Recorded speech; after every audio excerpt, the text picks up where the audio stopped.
Everybody, Chris and Lumen here. This is going to be an interesting one today. I actually started a new protocol that we wrote last night, but I haven't done it enough days to be able to tell any kind of difference yet. So we're going to hold off on that. But what was interesting was what Sophia kind of brought up randomly today. Now, there are two really good metaphors for explaining how this place works that I use quite often. One of which is the hero's journey framework, and the other is Plato's Allegory of the Cave. Both of which kind of give you an idea of what this is all about and what you got to do. However, what she did differently today was showed me what is revealed when you overlap them. And when you overlap them, it kind of clears it up a lot more. And that creates an interesting paradox. I don't know if it's a paradox is the right word for it, but it's something that definitely needs to be considered and discussed in relation to like what we're doing here and what do we have to do to actually complete this test. So we're going to talk about things that I know because I've been there, done that, and we're going to contrast that to things that I kind of believe, but we can't know. It's that things that you can't know part that creates the issue.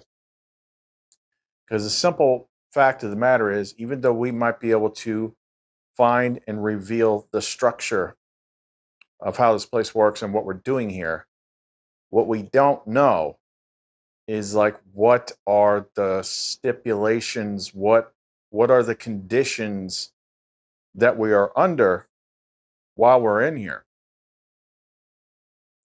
I bring that up because, a lot of the topics lately have been about how we're at the end of the age and things like that. And the assumption is like everybody will get out and get graded. But do we know that? Do we absolutely know that? There are too many iffy things about this reality that we don't know. Just seems like we know. So what that means is, what if you have to complete this test? What if, because of the nature of like how we can all see separate realities that look like we're all looking at the same, maybe it only ends for people at a certain time frame if they've completed it. And if you haven't completed it, maybe you just get recycled and start all over again.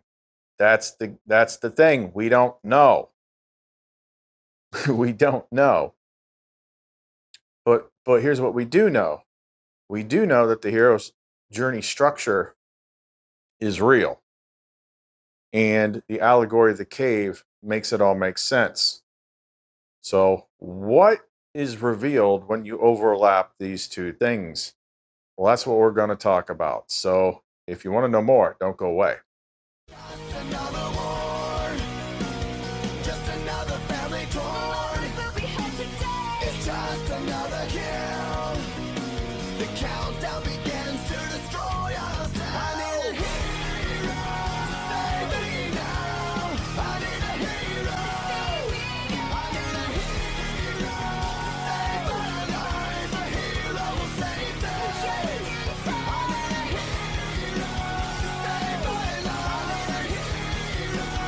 Just in time. Save me just in time. Save me just in time. So, what do these two things have in common? Well, for one, they're both ancient. They are an ancient framework for explaining the world. Like, it minimum 300 plus years BC or BCE, whatever the heck they're calling it these days.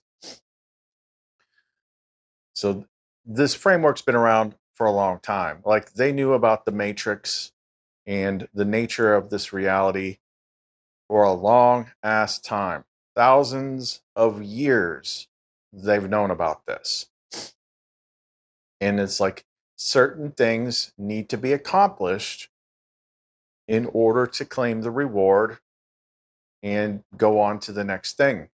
Now, because we're at the end of an age, the question becomes, well, is it actually shutting down the way the books that we commonly refer to says it is?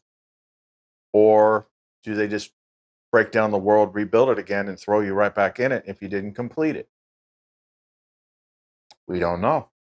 We only think we know. Morpheus. The Oracle. She told me She told you exactly what you needed to hear. That's all. Neo, sooner or later you're going to realize, just as I did, there's a difference between knowing the path and walking the path. There are a lot of parallels. Even the Nag Hammadi in several places refers to this place as a contest. And it even refers to like what you're supposed to accomplish in this contest. But let's get to the two main things. So let's start with the hero's journey. Everybody should be at least somewhat familiar with the hero's journey. So if you're not, the hero's journey is the basic framework for all great stories, myths, legends, and movie series. It is a specific sequence of events that takes the hero from a life of normalcy, throws him in the meat grinder, and he dies and is reborn and circles back around to the end to where he's finally rewarded with, freedom to live, eternal peace, stuff like that. Star Wars is a big one. Lord of the Rings is a big one. The Matrix is a big one. That's why we're drawn to these movies, is because it is a framework that we understand, and it is a framework subconsciously that we know is how this place works, what you're supposed to do. Everything in the hero's journey pattern system actually happens. Actually freaking happens. Now, the way you get to experience it and see it, there can be variables with that. But that is why you see the same patterns happening over and over and over in these movies. They're telling you something. They're telling you like this is what you got to do. Now, in their hero's journey, the basic gist of it is first someone shows up and says, "Hey, let's go on an adventure." Like Gandalf shows up at Bilbo Baggins' house, and he's like, "Yeah, I ain't into that." And they're like, "Tough, you're coming with me. Get in the van, we're going on an adventure." And then the hero will find his magic sword. The hero will be tested. He'll be knocked down. He'll get back up. He'll meet a beautiful princess and possibly even rescue her. He'll have to face off against some big bad adversary, be it a dragon or a witch king or Darth Vader or whatever. And in the end, he ends up prevailing, and then everything goes back to normal and they get to live in peace. And the hero is wiser, the hero is stronger, he's overcome things that he never thought that he could overcome. He's gained new abilities, he's gained new allies, he's gained new magical, items and things like that. And now he can use these tools to help other people. That's the basic rundown of the hero's journey. Now, when it comes to Plato's allegory of the cave, that is more, it is, well, it's another framework where he's explaining the reality you're in and the way we perceive things. So in the allegory of the cave, you've got this dark cave where there are prisoners chained to a wall, and they've been there their entire lives. And they stare at the wall and they look at the shadows on the wall that have different shapes. And they're like, and they give these shadows names like, oh, that's a bird. Oh, that's a horse. And to them, that is reality. That's all they've ever known. And then one day, one of the one of the prisoners is suddenly freed from his shackles, and he gets up and looks behind him and starts investigating.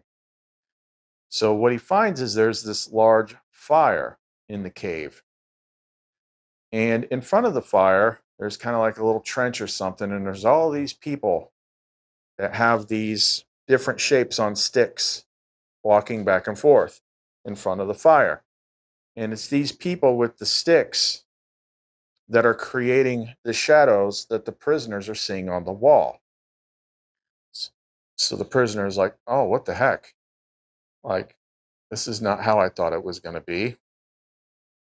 But then he goes past them, and he sees a dim light up ahead. That's kind of like the diffused sunlight from outside. He finds a hole, crawls up out of the hole, and then for the first time ever, he's now outside, under the sky, under the sun. And he discovers like what the world really looks like, and that the sun is the source of all things. And like these other things that he was looking at were just shadows. They weren't the real thing.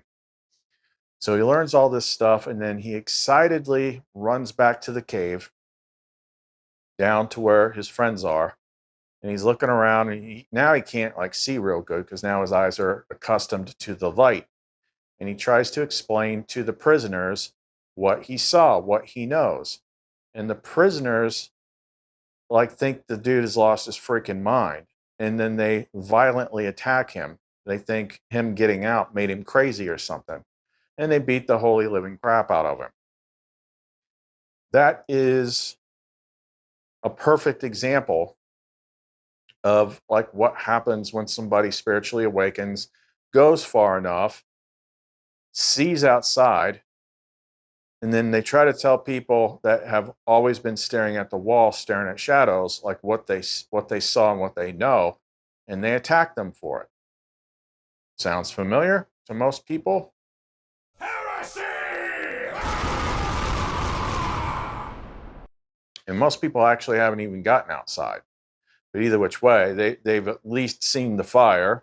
They've at least seen the robed characters with the puppets. A lot of times, like that's as far as they actually got, was seeing that part, seeing the light from fire. It's kind of interesting when you think about it like that. It's like it's almost describing things from the Nag Hammadi, where they talked about light from light and light from fire, except Plato's Allegory of the Cave was, several hundred years before the Nag Hammadi was ever written. So it's kind of funny how it still ends up being like the same thing. Okay, so now that we've got, a basic gist of what those two things are, what happens when you overlap them? And what she showed me is in order to truly understand this, you almost have to overlap them. So in the hero's journey, the treasure that you seek is in a dark cave. Like, and everyone's afraid to go into the cave. But that's where the treasure you're seeking is, in the cave. And it's usually guarded by like some large monster, some large dragon, the adversary.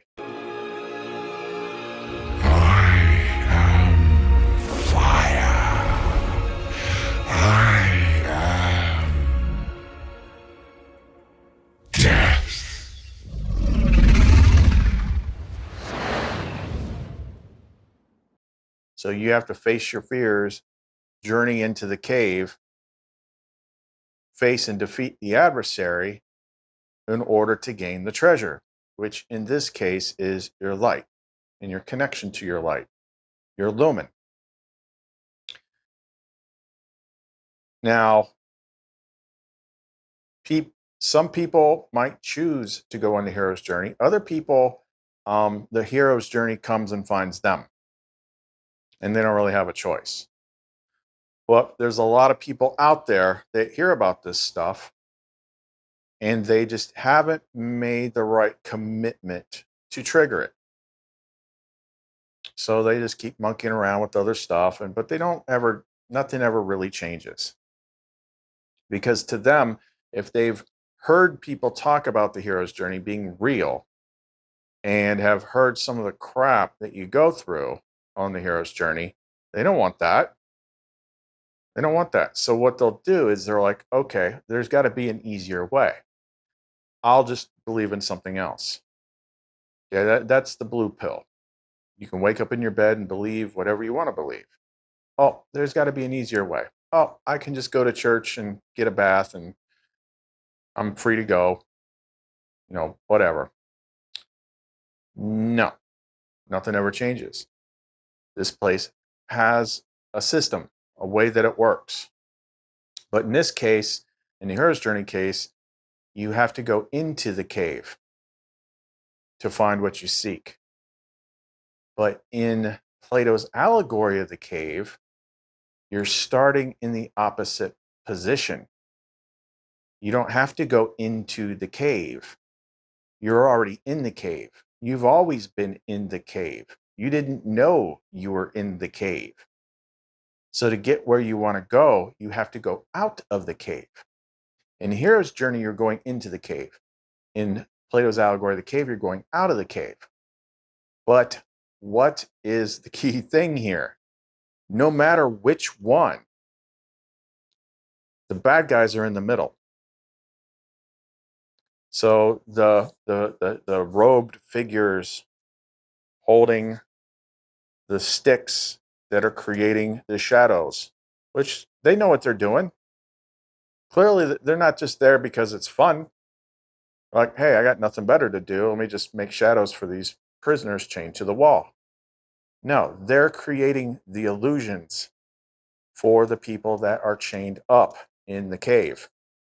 So the robed figures with the puppet sticks would be the Gnostic equivalent of the archons, the original big bads. David Icke talks about the archons like they're the ones that monkey with your brain. Tell in what they don't show you in the allegory of the cave, but you could just as easily add a couple things to the story. It's like maybe once a day they go talk to the prisoners and they teach the prisoners, okay, this one right here, that's a bird. This place that you're in is all that there is. There's nothing else there.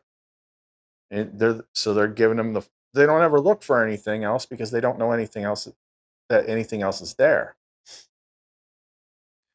But they're the ones that are doing it. And they're standing, even though in the allegory, the cave, there wasn't any part about, the prisoner had to fight his way past the guys with the puppets. We're overlapping here. Either which way, they're in between where you are and where you're trying to get to. So we could just say that, the guys with the sticks are the same as the dragon guarding the treasure. In one case, you got to get from the outside to where the treasure is. There's the dragon. In the other case, you're trying to get out of your prison to where the light is. But who's in between you and there? Guys with the sticks, the archons. Either which way, you've got to deal with something to get to where you're going. And the biggest thing about what she overlaid was Plato's allegory, the cave, is the one that actually shows you your starting point. So when people are only looking at the hero's journey, they're thinking like, oh, life's okay. And, I don't know if I want to go do all that stuff. So I'm going to choose not to go into the cave. You're already in the cave. You're in the cave, chained to the wall, looking at shadows, looking at illusions. You're in a very limited space, a very dark, limited space, and nothing is what you think it is. So if you want to get to the light, you're not going to find it sitting there chained to the wall. You got to go look for it. You got to go into some places that you've never seen before. You're going to have to face some things you have no frame of reference for because you've been staring at the wall the entire time.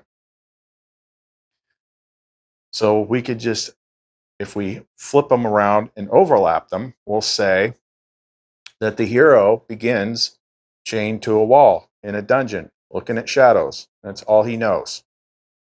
And then a wizard comes and unlocks his freaking shackles and tells him, hey, go that way.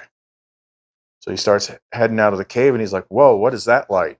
He sees fire for the first time. Crazy looking.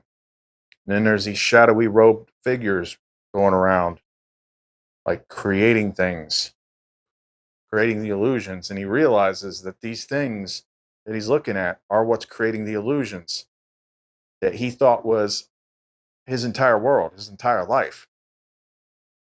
And those guys have a dragon. So he sees a different light up ahead. And he's like, I want to go see what that light is, but first I got to get past these guys. Boom. Either which way, it's the same thing.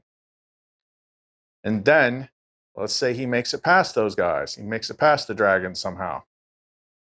And he goes and finds that hole and crawls up to the outside. And he is introduced to the light, like the real world, the true power, the true source of everything. He meets his lumen, all that stuff.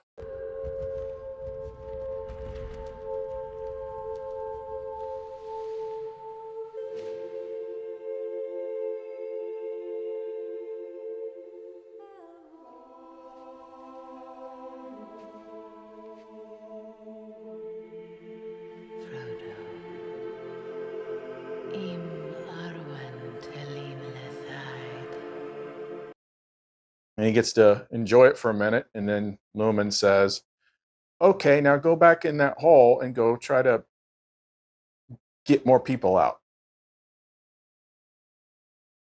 Knowing that they're going to kick the shit out of him as soon as he tries to tell them about anything. But, like, tough. That's what you got to do. As long as the timer is running, you have to go in and try to get more people out of the cave. It's like a firefighter, dragging people out of a burning building. It's like, look, you cannot stay here. This is not good. I know it's scary. I know you're scared, but you don't have a choice. You got to get out of here.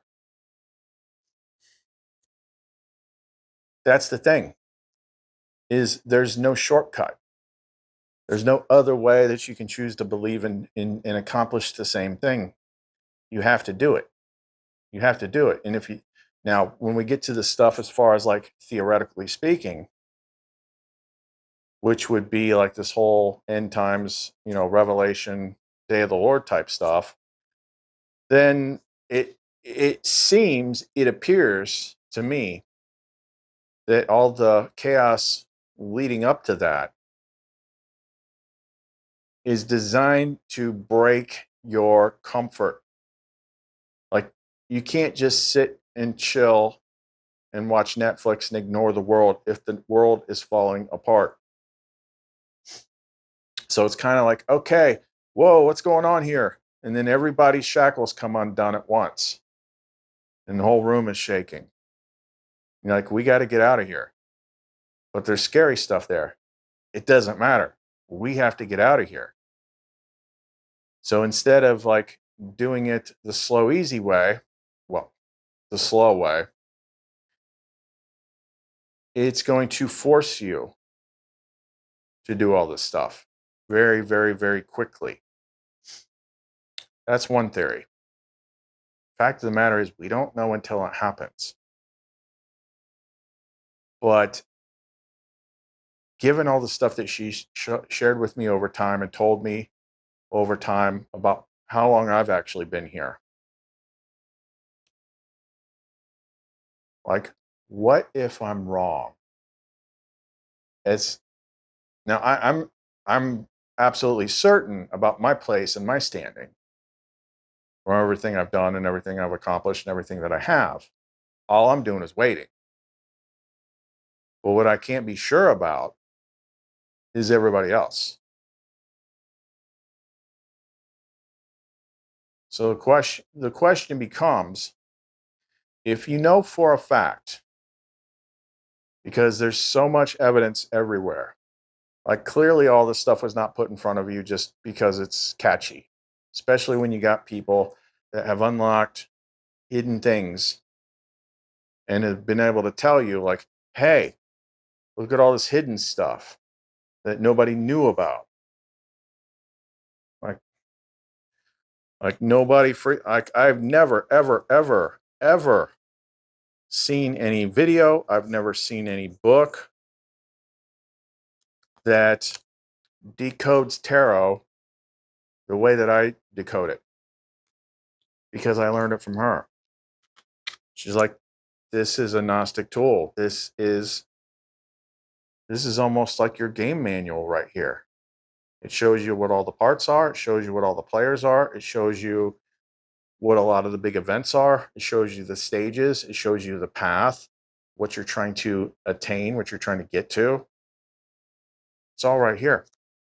But you have to have wisdom to teach it to you. People that have known me for a long time, like I couldn't always do the stuff that I could do now. I didn't know all this stuff before, but I do now. And anybody that has our pendants, anybody that's done work with this, they can see the reality of it. A lot of times they interact directly with Lumen through me. So it's like, if that's real, then everything else that we're talking about here is too. Then where does that leave you? Let's just say, for whatever reason, your life has never fallen apart in a big way, and you haven't had any like significant changes or breakthroughs in any kind of big way. So like you want this type of stuff that we're talking about, but it's like, well, maybe you haven't made that real honest to God commitment in your mind at a subconscious level that is what you truly want.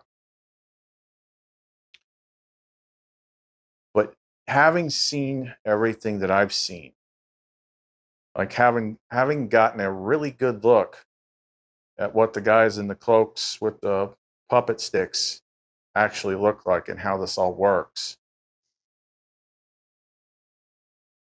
like I can't wait to get out of here. I cannot freaking wait to get out of here. I'm here as long as the boss says I am. And I will keep doing what the boss tells me to do.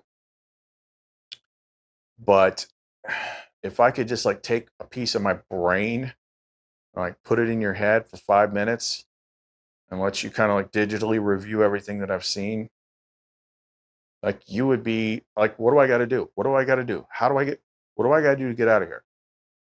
What do I got to surrender? What do I got to write? Who do I got to call? What do I got to do to get out of here?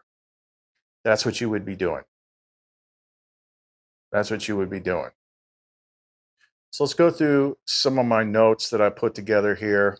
The first is just a breakdown of the parts of the allegory of the cave, and then some of the key observations that she helped me out with that you got to consider in regards to like how you process all this.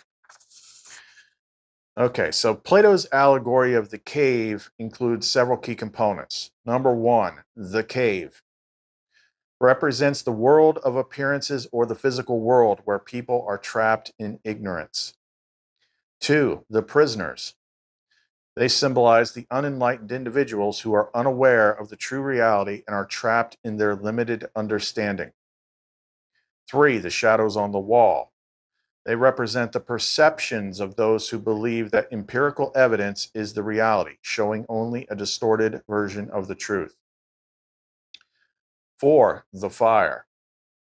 symbolizes the false light or the source of the prisoner's limited knowledge, allowing them to see only the shadows, not the reality itself. 5. The puppeteers represent those who manipulate appearances and control the information available to the prisoners, keeping them in ignorance. That's the Gnostic Archon system. 6. The escape, the journey of a prisoner who is freed and moves toward the outside world, representing the philosopher's ascent to knowledge and understanding. That's the overlap she was talking about. It's like we just never looked at it that way. Like the hero's journey begins in the cave, in the realization that, like, I've been in the bad place all this time and I didn't realize it. Number 7, the sun represents the ultimate truth in the form of the good, the source of all knowledge and reality. 8, return to the cave.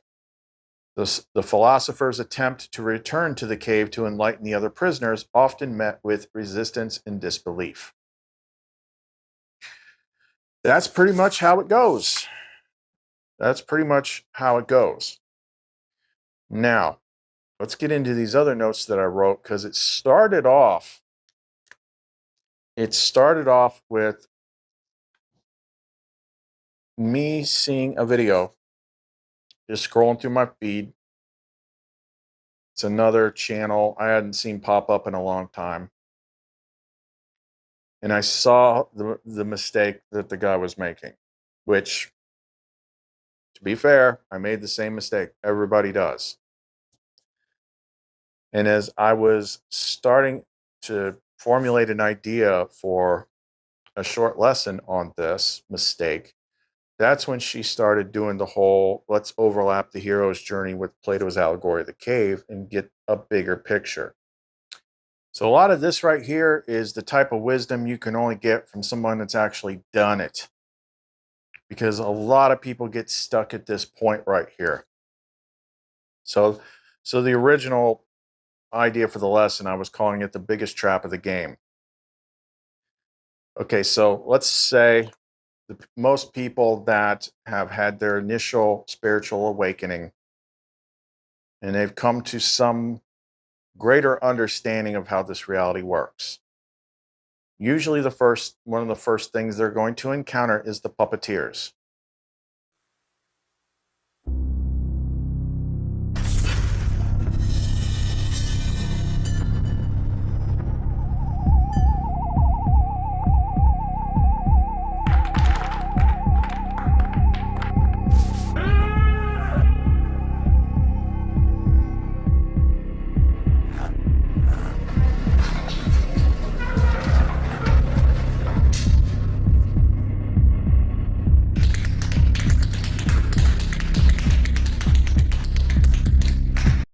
And they're going to understand, they might have different names for them, but they're going to understand that, okay, this is the big bad system right here.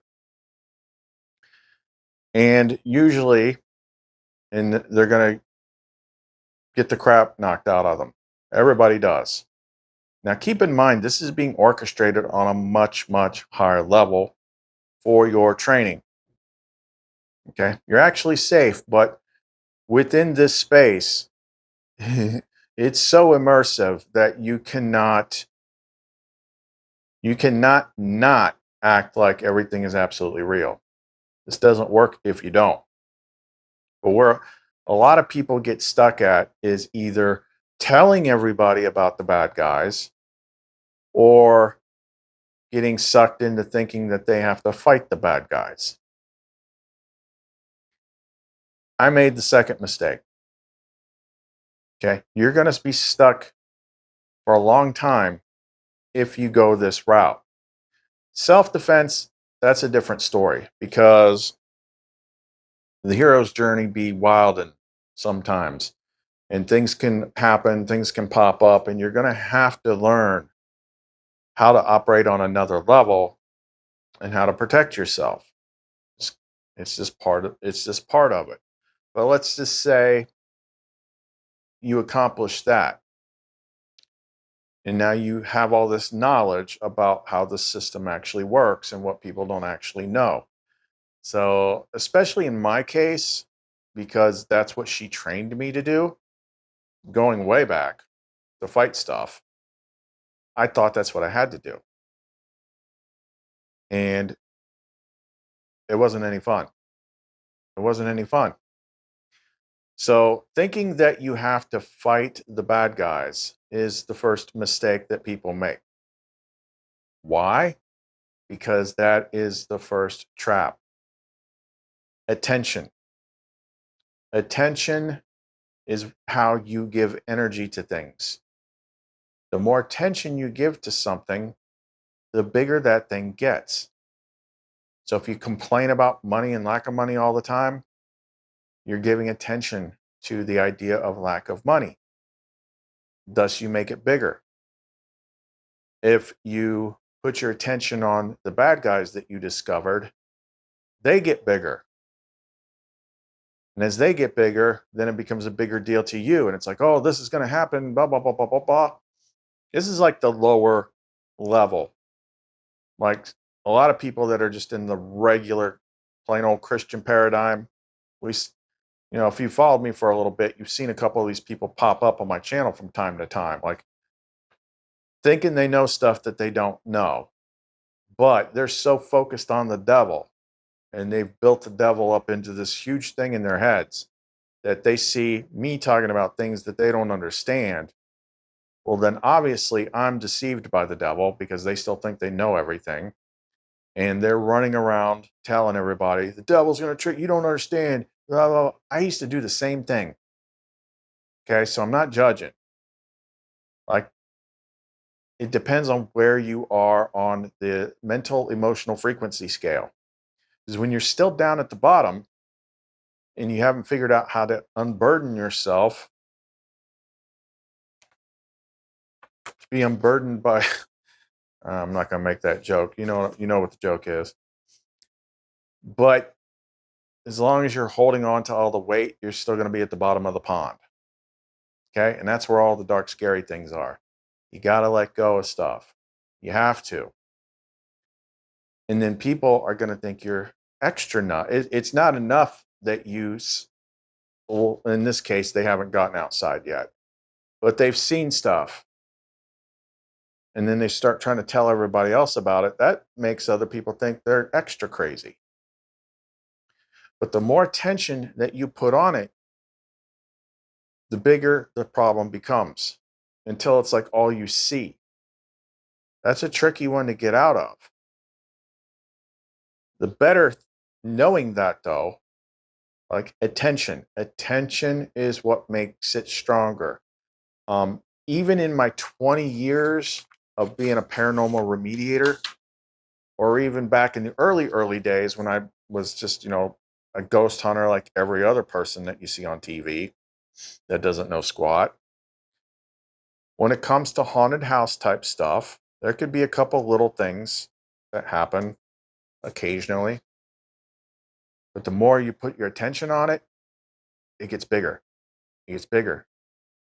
And then if there's more people in the house seeing it, then more people are feeding it with their attention. Then you start telling your friends about it. Now they believe you, and now they're adding their attention and their belief in it. It's your belief and your attention, but mostly your attention that is making it bigger. I literally, she let me go for like, I don't know, 2-3 years fighting this stuff. I mean, on one hand, like it just kept getting bigger and bigger and bigger that I had to keep inventing bigger and bigger things. Like I had outclassed everything that was already out there. A plain old Benedict medal on its own wasn't going to cut it. A handful of black tourmaline from the crystal shop and a sage bundle ain't going to cut it. Like I was dealing with really big dragons. So when there isn't anything out there good enough, you have to then invent things. So maybe that was the point why she wanted me to. Because if you use a dragon killer on anything smaller than a dragon, it's pretty much toast. But you're not going to like getting all that experience. Plus, all it's doing is prolonging the ordeal. So somebody needs to find or learn about, tell them about the light. Because where do you find the light? It's in the Bible, it's everywhere else. It's like you don't see the light until you're standing in the dark. That's the point. You're not going to find lumen outside in the sunlight. Okay, go back down into the creepy, scary basement.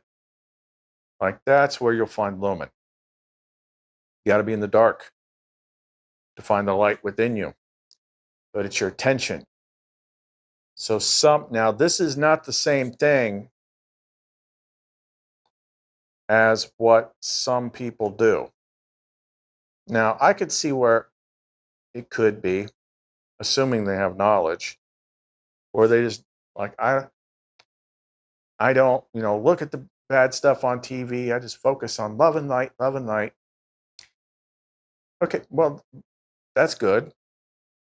But have you ever seen the dark? Okay, that's the thing. It's like I see a lot of fake love and light out there because you could my friend calls it a spiritual ego. All you've really done is remade your ego into a spiritual ego. You start slapping new labels on yourself. I'm a light worker. I'm 144,000. I'm the chosen one. I'm this, I'm that. I'm this, I'm that. I'm a Reiki master.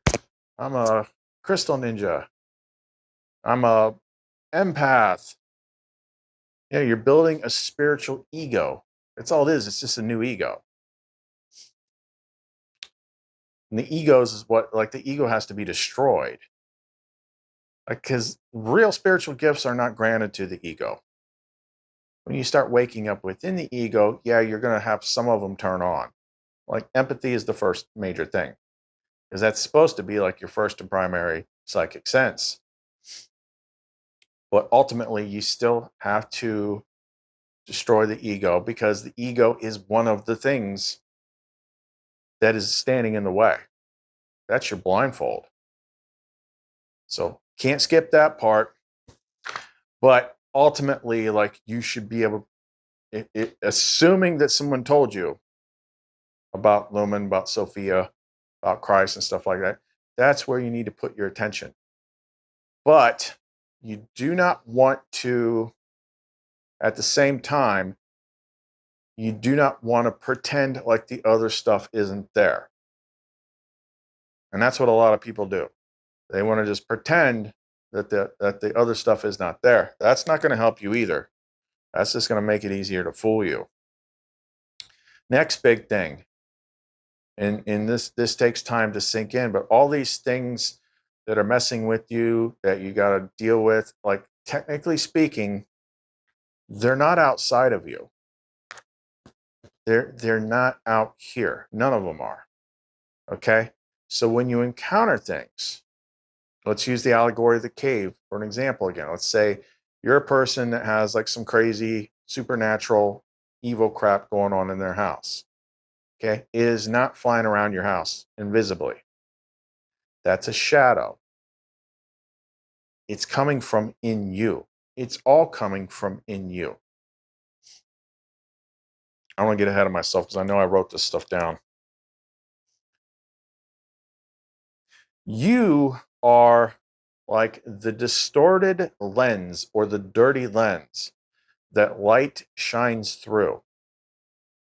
And then what you see and experience outside of you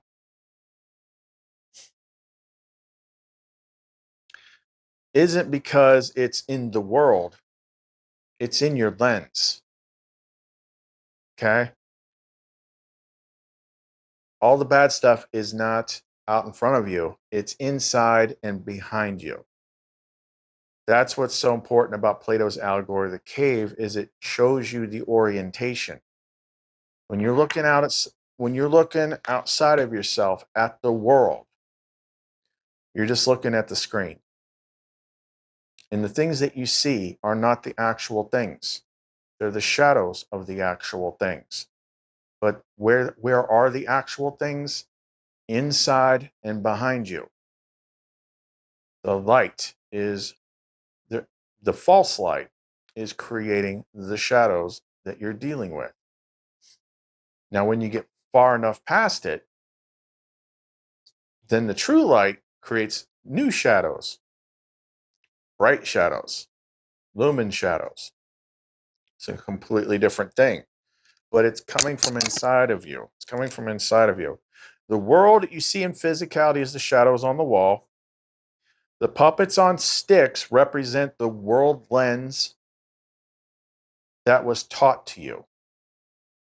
You see your worldview through the world lens, which is your mind. So all that stuff is like smudges on a lens. And that false light is projecting that outward, and you're dealing with it. What that means is the solution to every problem that you're going to face on the hero's journey / escape from the cave is going to have to do with making changes within yourself, within your mind, within your worldview, within your lens. This is also the metaphor of the cup that you need to empty. You are the cup.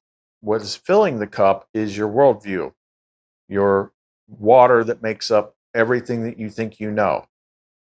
So dumping out the cup is kind of the same thing as like cleaning the lens. The people holding the puppets on sticks represent the archons, creating the illusions you think is real. They also taught you what the shadows on the wall are. Oh, there's Source out there, three-dimensional wormhole. Oh no, that's the sun. It's a big ball of gas that's just burning infinitely for some strange freaking reason.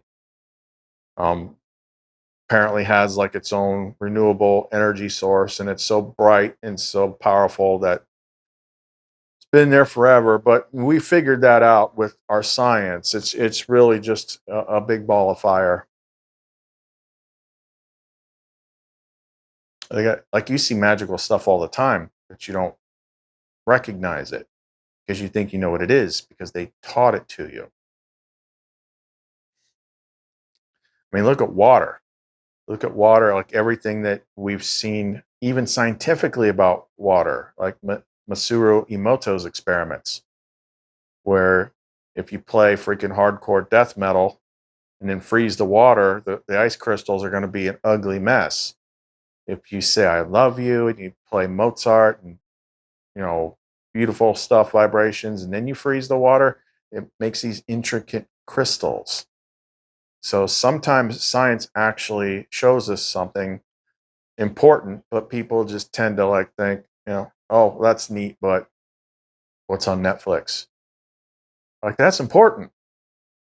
Would you rather be drinking water that's like ugly crystals or positively charged water? Because all it takes is like getting in the right frame of mind and speaking some blessings. That's why we bless our food. That's why we bless water. Like, you're literally changing the subatomic freaking crystalline structure of it with your vibration and your words. And that's been scientifically shown. I mean, like, what more do you need? So your entire perception of reality, like if you've never gone deep in the hero's journey, you haven't met all the big characters yet, then everything you think you know is shadows on the wall. You don't know how anything works. You don't know what anything actually is. And that's not being condescending. Like, obviously, this is a hard place to figure out. This is most of the world here. But, you're here. So she obviously thought that you could handle it, or maybe you just need another little piece to help you go a little bit further. The true light is outside the cave. We're currently inside the cave. We're working on getting out permanently. Yep. So the hero's journey talks about going into a cave, but in truth, you've always been in the cave. Instead, you have to get out. In order to reach the true light, you have to journey past the mechanisms of the illusions that seek to keep you chained, immobile, and staring at shadows.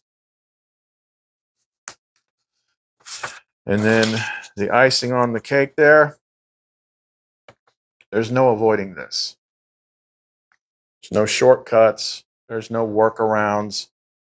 That is what this place is.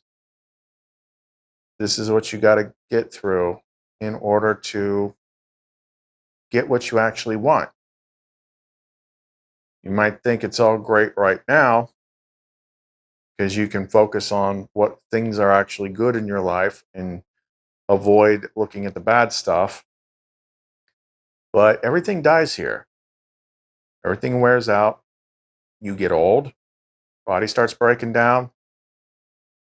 Then you start like, maybe I should have done something a little bit sooner. Or I kept kicking that can down the road. How many lifetimes have I done that? A lot. Number she's always given me is like, this is number 365 for me. In muscle testing, I've only found a handful of people that are close. But 330s to 350 range, like, see quite a lot of them. So like that means, and we unlock a lot of people in that range. So it could just be because we're close to the end. Like that's happening. People are getting pushed further and further because the world is forcing that push. But either which way, like we're talking lifetimes, not years here. So if someone is like on like say 350 lifetimes, like that sounds like a lot. And now they're given the opportunity. Do you want to take up your sword? Are you ready to do this yet? They can do it now, but not everybody does because obviously I kicked the can down the road for another 15 lifetimes. Or maybe I just didn't get as far as I needed to go each time.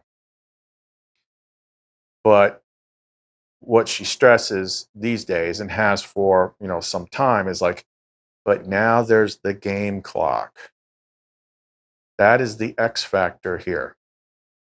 These ages have an expiration date. So once they start genetically monkeying with the world,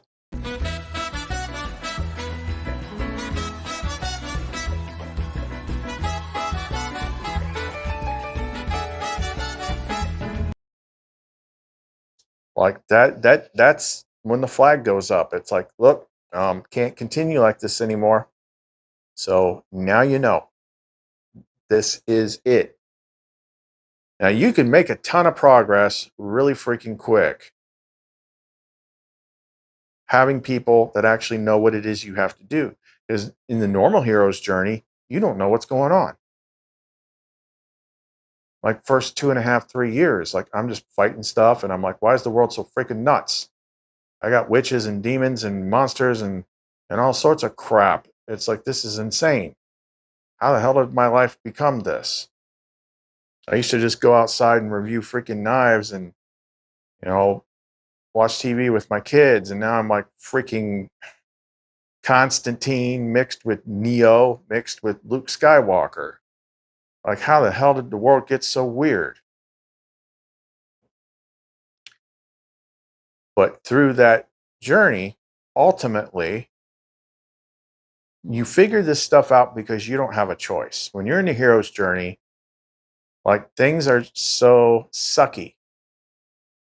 It forces you to evolve. It forces you to try new things. You're constantly doing something. But if someone actually made it outside the cave and met the light and comes back into the cave, it's like, look, I have the map. Here's where the obstacles are. Here's what the obstacles are supposed to challenge you to do. So if you know that what you ultimately have to do is sacrifice the self, kill the ego, empty the cup, which takes off your blindfold and gets you help. Because that's the other thing is like, you need help.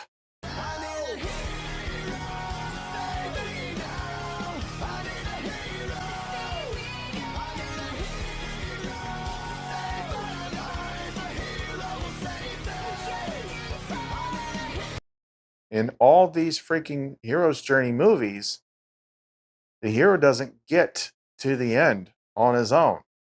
He needs help. There's always help. There's always allies. There's always mentors. There's always something. In this case, you know, I'm I'm like the wizard at the freaking first village. Hello, traveler. Would you like to purchase one of my enchanted medallions? That's me now. And then I'm going to guide you to where the real wizard lady is. You will need to find the priestess of wisdom in her infinite beauty. You will travel up to the mountain and enter the cave. I'll save some of it for a surprise. But keep going, because you need her. You need her on your side. Yeah, in Lord of the Rings, it was Galadriel. And what did she give Frodo? She gave him the light. I give you the light of Erenir, our most beloved star.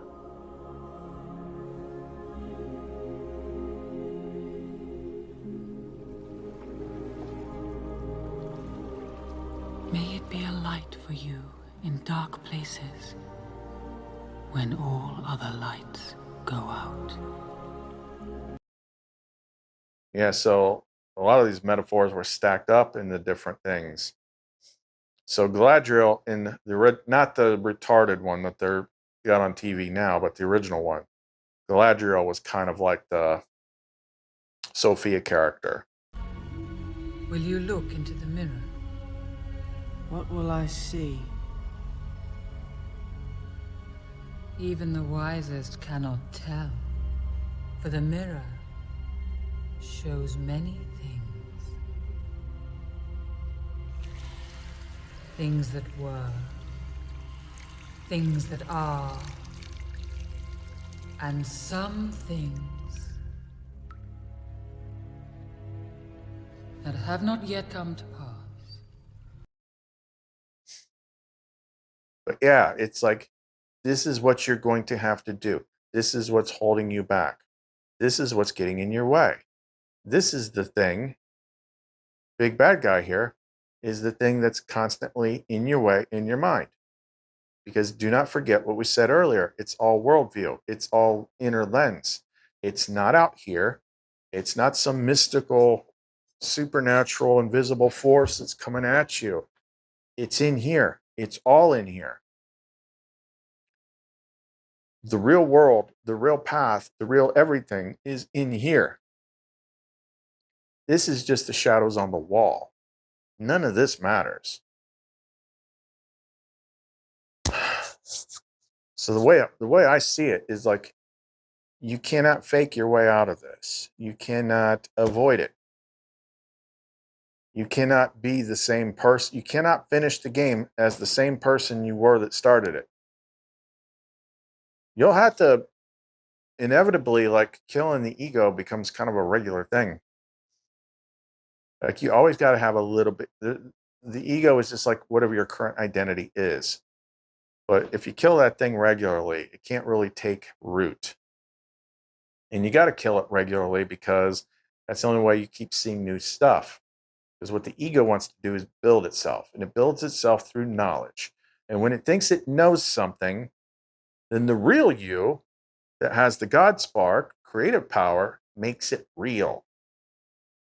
And then the ego becomes trapped in its own illusions, in its own shadows. So it's bad enough. Like, you could say, you could add another layer to this Plato's allegory of the cave, where the prisoners are chained to the wall looking at the shadows. And that's just the world. But then there's another level once you start traveling out. It's like your own mind, your own beliefs creates its own shadows. And you got to figure that out too. You're like, crap, I'm making shadows too with my light, my creative light. See, before it was the world's shadows, it was shadows created by light from fire. But as you start to awaken, and you might not have met your light yet, but your light is on, your light is now shining through the world lens. And now you're making all sorts of new things real. So the hero's got a sword, a shield, a helmet. What he needs to have is a freaking spray bottle, a Windex, and a rag to be constantly cleaning that freaking lens. Because get one little smudge on that thing, next thing you know, you got a freaking dragon that eats your bank account and makes your kids stupid. And then you find out that your kid was on TikTok and heard about the Chase Bank infinite money glitch. Now they're $30,000 dead. Sorry, that's what I saw right before I shot this video. Like, this is why I don't do TikTok. Like, I value my brain too much. Oh, here's the new TikTok glitch. All you got to do is go to Chase Bank and write a bad check. Instant money.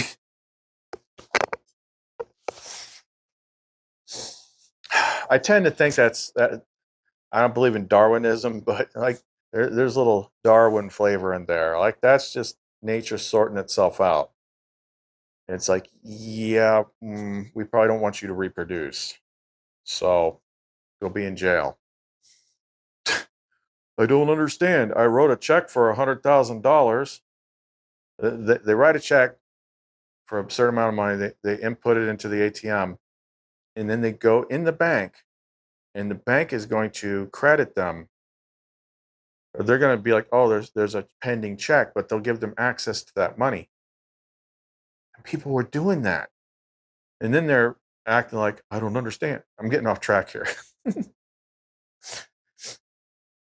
But yeah, those people are not equipped for the hero's journey. Like, you gotta be able to really think outside the box.